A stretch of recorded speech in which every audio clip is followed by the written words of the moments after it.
Hey, folks, greetings from the Offensive Security Group here at Secure IT 360, coming at you with a new episode of the Cyber Threat Perspective.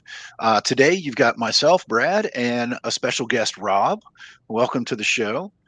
Rob works with us at Secure IT 360 as a vCISO and probably a whole bunch of other stuff, and I'll let him get into that.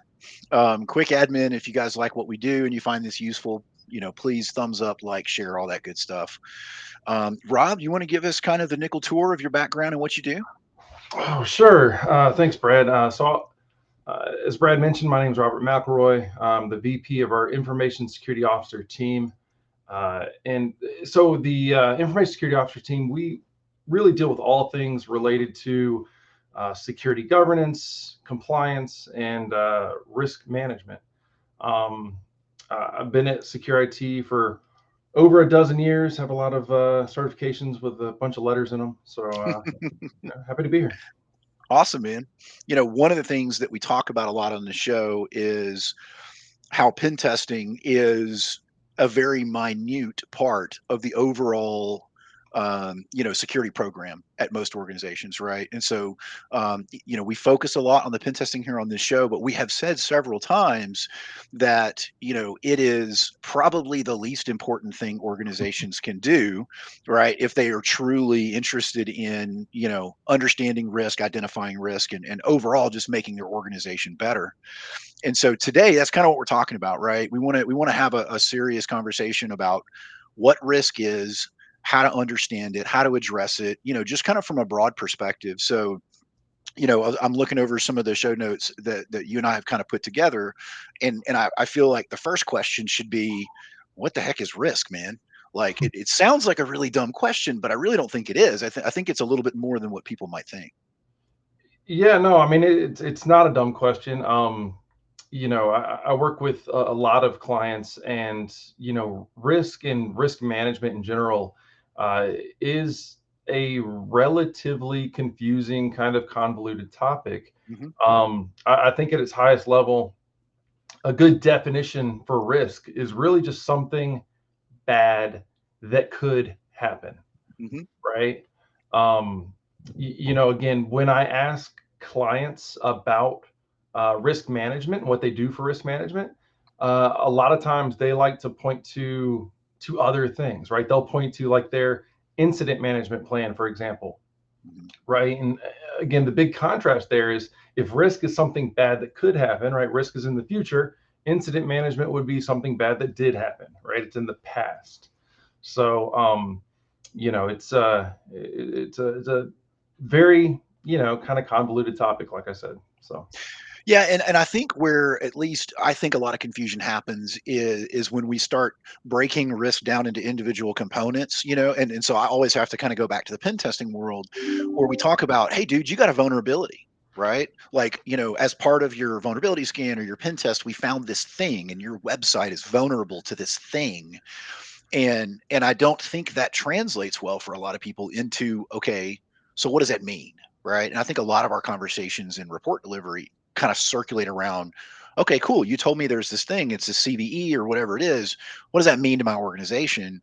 So how does that fit into the overall concept of risk? yeah, I mean, you do kind of have to start with a few basic kind of definition words, right? You kind of have to go back to Security 101. Hmm. Um, and when you break it down into the various pieces, the things that could make up risk, you're really looking at things like vulnerabilities, threats, et cetera, right? And so, like, if we look at a vulnerability, which is something that you guys would identify in your pen test reports often, that's just going to be a weakness, all right, a lack of a control. You could be missing a patch, you could have a configuration issue, something along those lines. And then you have threats. So a threat is something like a bad actor that's Hmm. going to exploit those vulnerabilities. Um, and then in turn, that leads to your ultimate risk, which again, the bad thing that could happen. And when looking at risk, you really want to focus on, what are the chances of that bad thing happening?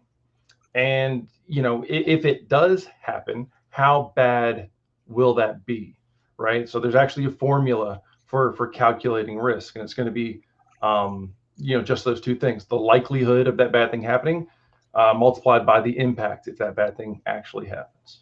I love it, man. So you're hitting on all the key points for me here, and there's one example that we love to use when we're having conversations about like true risk versus like risk ratings, which is a whole nother subject for a podcast where we can just beat on all of the rating, frameworks. But Suite 32 is an SSL vulnerability. I know you've seen it because you guys do vulnerability assessments in your group. But it comes across as a high risk issue, right? I think it's like an 8.9 or 9.0 or something like that on the CVSS3 scale. And when you put that into the context of like a pen test report, it's almost always at the top, right? It's like this high risk thing. But and here's the caveat, it's there are no known exploits. And there are currently no threat actors leveraging Suite 32, to do bad things. And so the true risk is a lot different than this arbitrary value that either I'm not even sure who reported it, but the OpenSSL library, Yeah. or whatever. It's just not that big a deal. So like if I were to plug that into your risk calculator, I bet it wouldn't be a 9.0 anymore, right? Oh yeah, no. So, and that's another area where people can tend to get confused, right? If you do a vulnerability scan on your network, you're typically going to come back with hundreds, if not thousands, of vulnerabilities. Um, you still there, Brad? Yeah, keep going. Yeah, my video turned off. Yeah, you're good, buddy. So yeah, you're going to come back with hundreds, if not thousands, of vulnerabilities, and then they're all going to be, have their own ranking: Mhm. critical, high, medium, low, whatever. But those rankings are using a predefined kind of scoring system, that CVSS score Yeah. that you mentioned earlier. And there's a lot of metrics that go into those rankings, Mhm. but I wouldn't simply take the CVSS rankings and use those one for one as your risk rankings, right? You should take each of those and, like you said, do some a little bit of due diligence, right? Look at those and see what these things really mean to me and my organization. Um, and some other factors you can look at when, again, just looking at vulnerability scans are what assets are affected by these vulnerabilities, right? Are they internal? Are they external? Are they critical assets? Are they, some old, dusty things that are in the corner that no one touches? Yep. Those could all make a big difference. And but again, I wouldn't take every single vulnerability you have on your network and translate those one for one to be risks that you put in your risk register. um, Yep. that's where you would want to take kind of a broader approach and look at more along the lines of your vulnerability management program or your patch management program, and say, hey, there's always going to be these technical vulnerabilities on your network. Do we have a plan in place to continually address them, measure them over time, and hopefully continue to improve over time? So you hit on another thing that makes this even more complicated, and that is how important the system is. Right. So we talked a little bit about like, okay, we know we have a vulnerability, do we or do we not have threat actors? Do we or do we not have a proof of concept? So that kind of goes into the probability of that threat being realized. But now we have to add in, is it a tier 0 system, right? Which would make it really important. And so it gets kind of complex, right? And so that segues really well into, how do we measure, how do we monitor that type of stuff. And so I'm going to kind of kick that over to you because you've got some really good notes here with regards to like when to measure, monitor. Like I'm already confused because there's like 17 moving parts on trying to figure this risk out. So what can help me with that? Well, so when talking about kind of when to measure and monitor risk, um, I'm really looking at like, when should an organization perform some sort of formalized risk management, just kind of in general. Hmm. Um, a lot of people view risk management or just security, cybersecurity as a whole, as a bit of a hindrance, right, to business operations. Yeah. Um, But one of the very crucial aspects to security is that it, at the end of the day, it should be cost effective, right? So that means that, it should cost the organization less money if you're doing security effectively. For Yeah. example, right, if you perform a risk assessment and you identify a huge critical risk, which say over the course of the year could cost your organization $1 million, that seems like good justification for implementing some solution that costs $500,000 to mitigate that $1 million risk, So I right? shouldn't spend $8 million to mitigate a $500,000 risk. Yeah, see, that would be poor security and poor risk management, right? Yep. Yeah, that, so security should always be cost effective, right? That's number one. But then another important aspect of security is that it really never ends, right? Once a solution or a control has been put into place, now we really need to measure the effectiveness of that control to ensure that Right. it's operating as as we expected it to, and we need to continue to make improvements to it over time, right? So it's going to be a kind of a reoccurring theme. Cool. So that makes perfect sense to me. Or did you have more, or did I interrupt you mid sentence? No, I mean, I guess the only other thing I would add is, some organizations really wonder, do they need risk management? Should we, implement some formalized risk management framework? Um, and it's good to really understand that risk management is required and is the core for really any cyber security framework, program, compliance standard, whatever, right? Mhm. So whether you're looking at ISO or HIPAA or NIST or, again, insert other letters here, risk management is typically at the core of any of those things. And so, should you do risk management? Yeah, probably. Is the answer ever no? I mean, I mean, no, no, not really.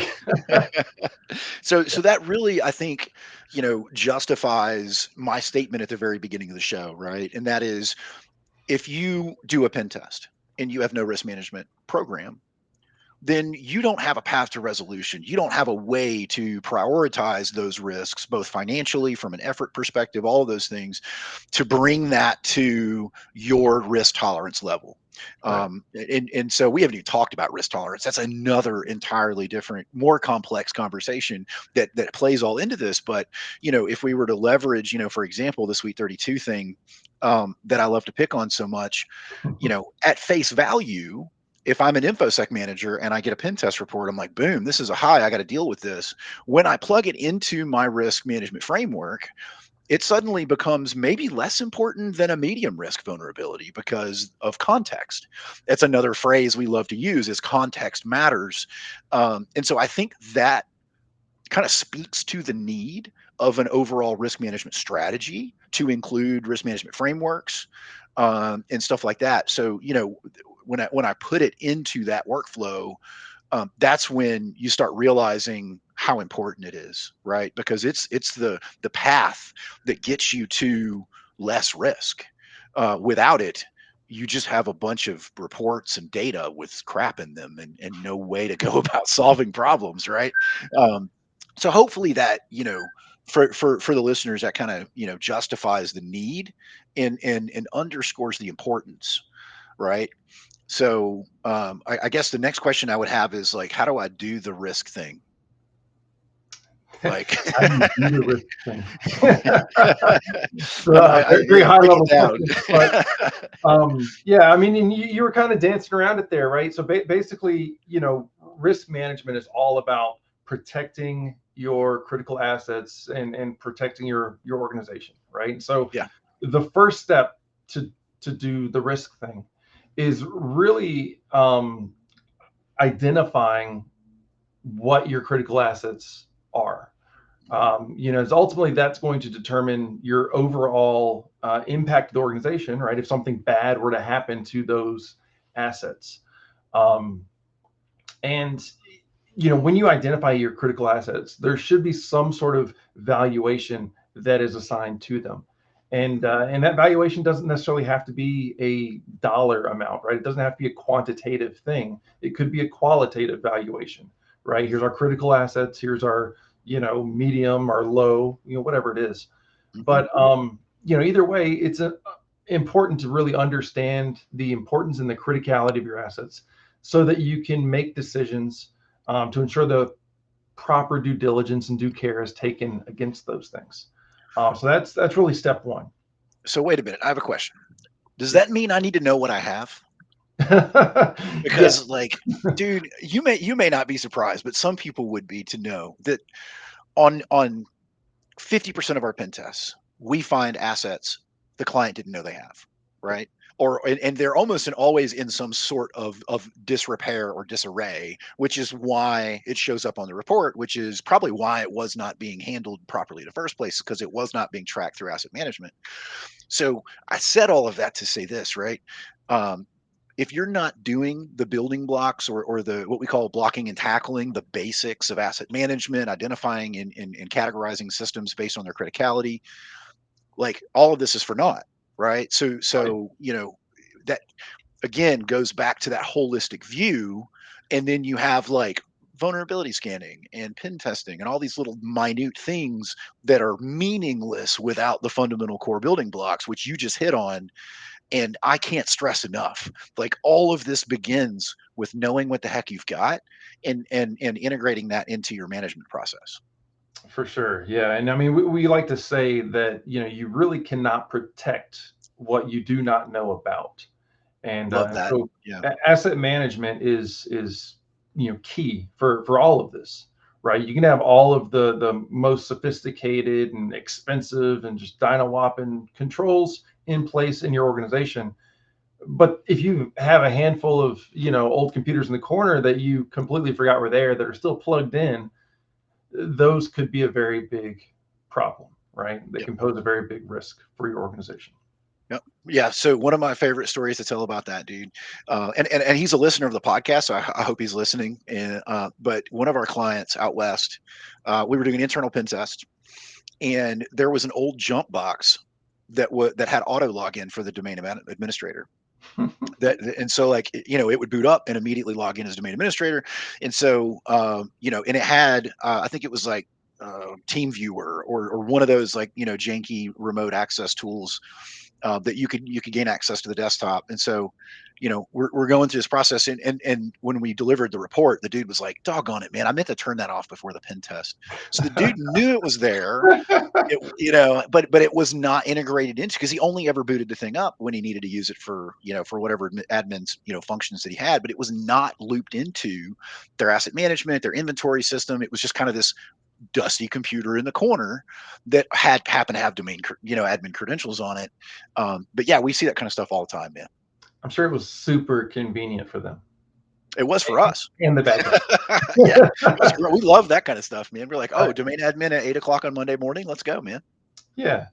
Well, so after, so again, step one is asset management, right? You have to know what your assets are. You have to provide some sort of valuation for your assets.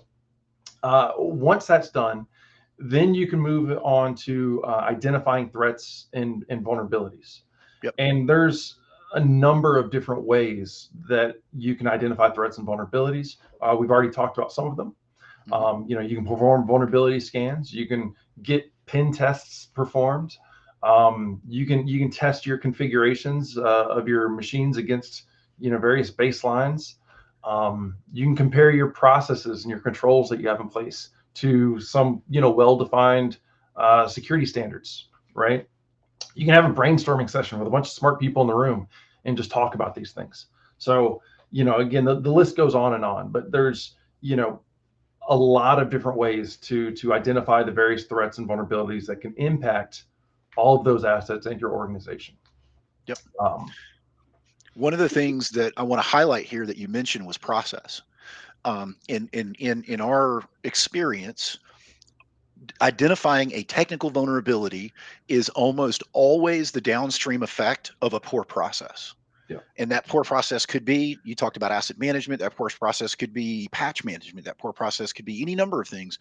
And that's something you guys are really good at, right? And that I want to stress that identifying risk and gaps in process is arguably more important than patching a high risk vulnerability you find on a vulnerability scan. Because I would ask the question, why is Suite 32, which I think was identified in 2011, by the way, why is that still showing up in environments? Is it because you haven't patched in 13 years? Or is it because you're building machines that are not gold image and up to standard? You have a process problem that Yeah. has led to a technical vulnerability. And that's something you guys are really good at identifying. And I just wanted to kind of bring that up because I can't stress how important it is, you know? Yeah, and I mean, I think I hinted on this earlier, but your overall your risk management program should cover pretty broad strokes, right? I would not put individual technical vulnerabilities that you identify in a vulnerability scan or a pen test in like a formal risk register that you present Right. to your board or whoever. Um, but those technical vulnerabilities, as you just mentioned, that they will highlight potential process problems, and Hmm. it's those process problems that'll lead to these reoccurring issues that yeah, you definitely want to address those, because even if you put a band-aid on your technical vulnerability, it'll pop back up the second new uh, patches come out for the software, or let's say that this software is in your image and you are still continually deploying that image to new users. Even though you've patched everything in your environment today, you're just redeploying the same vulnerability in your environment tomorrow. And so Yeah. again, it's these process problems that risk management will hopefully help you identify, and ultimately remediate. I love it, man. Um, so we've identified our assets, we've placed a value on them, we know all of these threats and vulnerabilities that could affect these assets in our organization. And so the next step is really to rank and prioritize the risks. Already mentioned that risk is going to be that calculation, the impact times the likelihood. Um, of both the threats and the vulnerabilities kind of impacting your assets. And Yeah. so your overall risk management strategy will encompass both, again, how you identify those assets as well as how you respond to those risks. And Hmm. senior management should be involved in that process of ranking those risks, right? They're going to need to make decisions on the overall risk management strategy, which could be outside the purview of IT or security or anyone else. Yeah. Um, Well, risks exist beyond IT, right? I mean, oh yeah, most definitely. So this is, like you said, this is a little bit higher up on the food chain, if you will, with regards to decision and overall program management. exactly. And so once those risks have been identified and they've been ranked, right? You have the impact of how bad are these things going to be and how likely are these things going to occur. Ultimately, the next step is really just to treat the risks. Hmm. Um, Seems like you there's a know, lot of math involved in this, dude. there can be, right? There's so every single kind of part to this can have uh, different formulas and math and numbers involved, but they don't always have to, right? You can break this down and be very quantitative with it and assign dollar values to all of your assets, and assign impacts that all of these risks could have to your organization in the form of dollar values. That uh, is a very complex thing to do. All of um, this sounds complex to me, man. yeah, it's much easier to say that this thing is really really bad than to say this thing could cost $1,332,000.69, right? Yeah, yeah. Um, But it's important though, right? I mean, just to kind of get a gauge on things. it is. And so, I mean, you can use like ranges as far as, to help you with your risk rankings. Mhm. You can use a blend of quantitative and qualitative analysis to assist. Um, but yeah, I mean, at the end of the day, just so long as, you have a group who's mindful and thinking about these things, you're doing much better than a lot of people.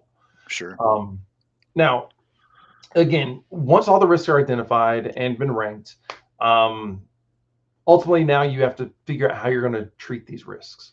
Mhm. And you mentioned earlier some kind of key words as far as um, the risk treatment plan is concerned, right? You mentioned like risk tolerance, risk appetite, things like that. Yeah. Um, and so that is ultimately going to determine what you do with these risks. So I'll start with risk appetite. The risk appetite is really the level of risk that management deems to be acceptable in an organization, right? Um, then you have risk tolerance, which really just shows how much you're willing to deviate from that risk appetite that you've set. Okay. And then Makes sense. I'll guess one more that I'll throw in there is risk threshold. And that defines kind of what your ceiling actually is. And so a good example I like to give to people to explain those three things, the appetite, the threshold, and the tolerance, is, say you're driving down the road, the interstate at 70 miles per hour, you see a speed limit sign, 70 miles per hour. Think of that speed limit sign as your risk appetite, right? The tolerance will be, how much over 70 miles per hour are you willing to go? Hmm. And then that risk threshold is, all right, at what point is that cop on the side of the road going to give you the ticket, right? Is it going to be 80? Is it going to be 85? Yep. Right. And so that's a good way to look at it. Um, and all of those things, again, will ultimately determine how you treat each of the individual risks that are identified. Um, So why can't we just set everything at zero? I uh, mean, it's a logical question. It may not be applicable, but right. It is. So it's not really possible to completely eliminate risk, right? So your risk can't ever be zero. Mhm. Even if you look at something completely outrageous, like what's the risk of aliens coming down and shooting us all with their laser beams and blowing up our server room? Well, it's pretty low. It's not zero. It's not zero, right? It's never happened, but I mean, I guess it could happen. Exactly. That's a really um, good analogy, though. Yeah. yeah. Um, and so, that's why, thinking back of using those broad strokes for risk management, again, it's usually about higher level processes, right? And so if you're looking at a single technical vulnerability that you found in a vulnerability scan, your suite 32, let's Mhm. say you fix that vulnerability. That vulnerability is not there anymore. Therefore, it is, that risk is zero. It's like, Mhm. well, why was that vulnerability there in the first place? Right? That's the right question. That's the right Exactly. question. And so usually that's what you kind of have to ask yourself every time you identify a vulnerability. Um, you know, yeah, there's a vulnerability here. We can eliminate this vulnerability, but why was that vulnerability there? What is the actual risk that we're looking at? Because a Mhm. vulnerability is not a risk, right? You don't want to get those two things confused. Right. You can get rid of vulnerabilities, but ultimately there was some underlying risk that led to that vulnerability, and that risk, you probably cannot eliminate that risk. The vulnerability is there because you didn't patch. All right, we're patching now. Does that mean you're never going to have a vulnerability that pops up that resulted in a patch? Well, no, that's silly. You're not going to patch every single day, every single hour. Right. So there's going to be some I mean, you time in that could, patch window. but then we start running a cost, right? And so, Exactly. to the point that you made, early on is if the mitigation costs more than the actual risk of the vulnerability, then you're doing risk management wrong. Right. And so that's, I'm sure that has to be a factor in why we can't just be like, oh, we don't want any risk. Do whatever you got to do to get rid of risk. So we're just going to build a big glass dome over us to protect us from the aliens. It's going to cost a lot of money, but it eliminates the risk potentially because we don't know how strong those lasers are. But you know, it's Yeah. Well, again, that's where you see the very first point, right? Security and risk management should be cost effective, right? That is always rule number one. And yeah, so, yeah, if it costs more money to eliminate that risk or to mitigate that risk, than what the risk would actually cost you, hmm, well, you're doing it wrong. good. It's a really good point, man. It's a really good point. All right. So once an organization determines their strategy, kind of their high level strategy for what they plan to do, which is again going to be based off their appetite, their tolerances, and their thresholds.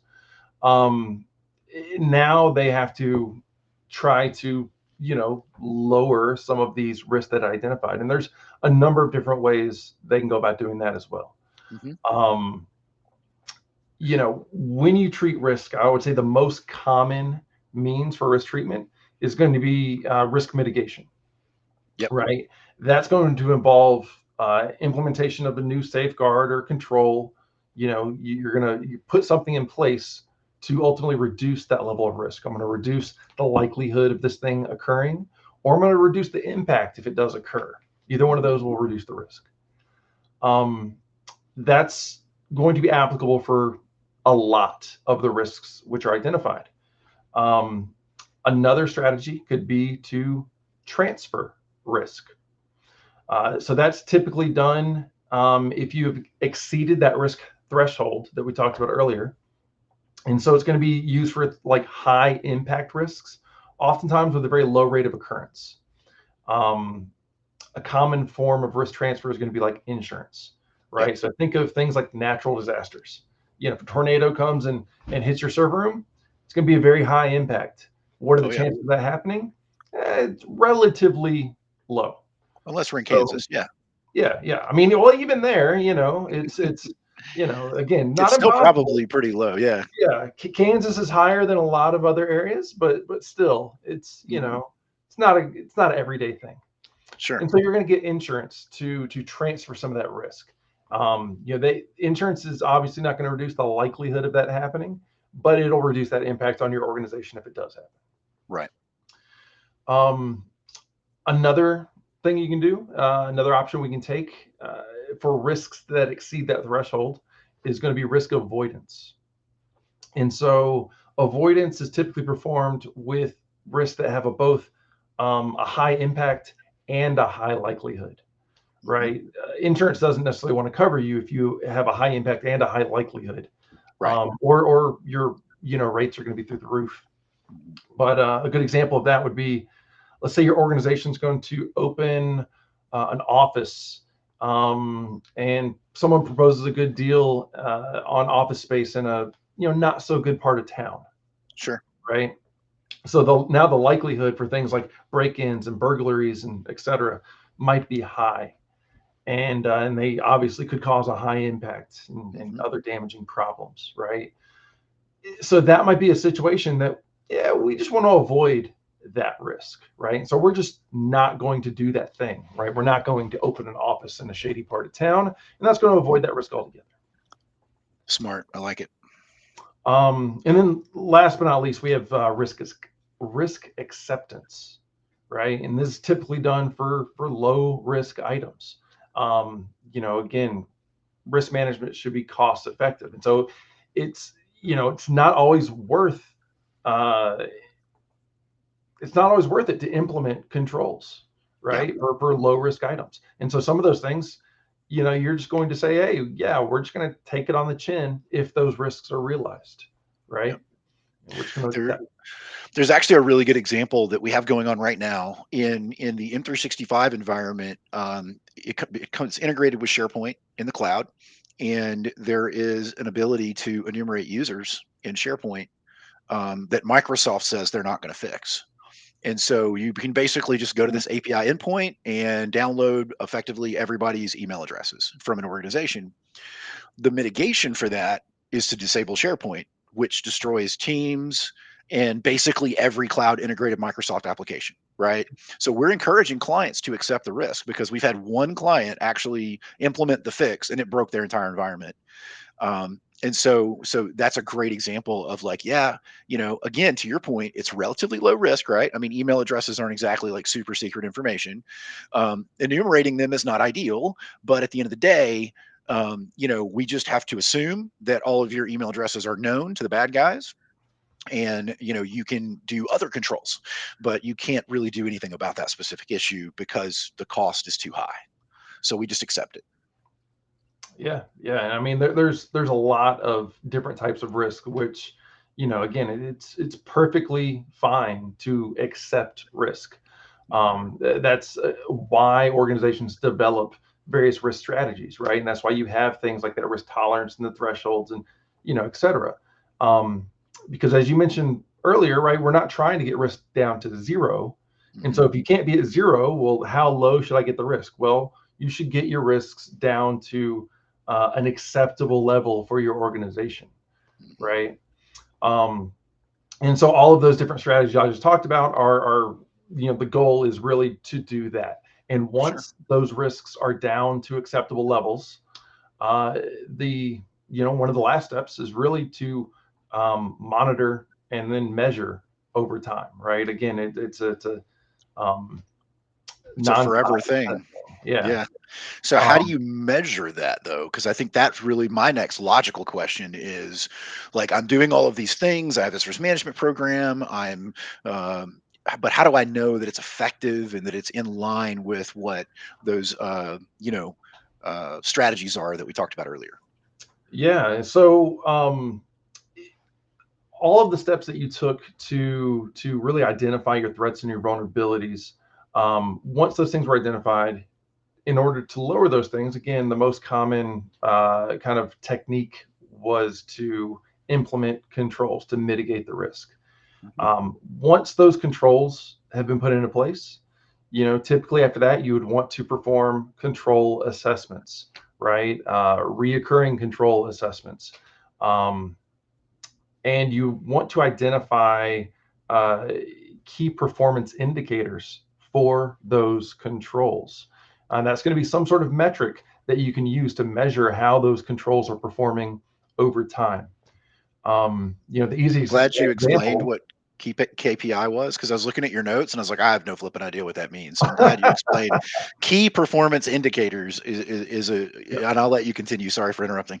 No, no, it's all good. So yeah, the easiest example of a key performance indicator, one that we've been talking about this entire time, is with your vulnerability management program, right? If you're doing these vulnerability scans over time, um, let's say you're doing scans on a monthly basis, and each scan you perform, again, you're going to identify hundreds, if not thousands, of vulnerabilities, as well as how many number of hosts. All of these numbers will fluctuate over time. Every time you do a scan, those numbers are going to be a little bit different probably. And so a good metric to use to really gauge how well you're doing at um, vulnerability management, configuration management, patch management, etc., is going to be look at like an average of some of those numbers over time. So you could say like, I want to see the average number of criticals and highs per host, right? That might be our KPI for vulnerability management. And obviously you want to see that number go down over time, Hmm. right? And so that's really the whole goal of continual monitoring and measuring of your controls, right? And so you should set some sort of value, some sort of metric that's usually presented as some sort of percentage Hmm. on all of your controls that you can, test your controls on some regular basis, and hopefully see improvement. Or maybe the control is performing well, optimally, and you can just see a straight line, right? That's fine as well, just so long as you don't see the numbers going in the wrong direction. That's really Right. the goal. And then at Um, that point, I guess you go back and reevaluate the control, yep, try a different control, whatever, just change your strategy a little bit on that mitigation method, and then continue to monitor it based on the KPIs you set. Um, I think that all that was a question, by the way, because I'm just trying to make sure I understand it. yep, yes. I was nodding my head the whole time. Yes. Perfect. No, that's perfect. But yeah, yeah, you should be constantly monitoring, measuring, and improving your controls, right? Because at the end of the day, the security landscape is always changing, and so Mhm. even if your controls are performing well today, that might not be the case tomorrow, right? There could be something else, some outside influence that changes how your control is performing, and now it's not doing so great. And if you have some sort of key performance indicator on that control that you're measuring, hopefully you should be able to detect that in time and make the appropriate changes, right? You Love know, it. bad guys are always doing different crafty things to stay ahead of that curve, and so we should too. I love it, man. No, that's really good. So anything else you want to add before we wrap up? No, no, I think that was it. Good deal. Well, folks, you heard it from the man here talking about risk. If you want to talk to Rob, interact with him in any way, I'll make sure I include his contact information in the description of the show. And that's all we have time for today. And we'll see you guys next Wednesday.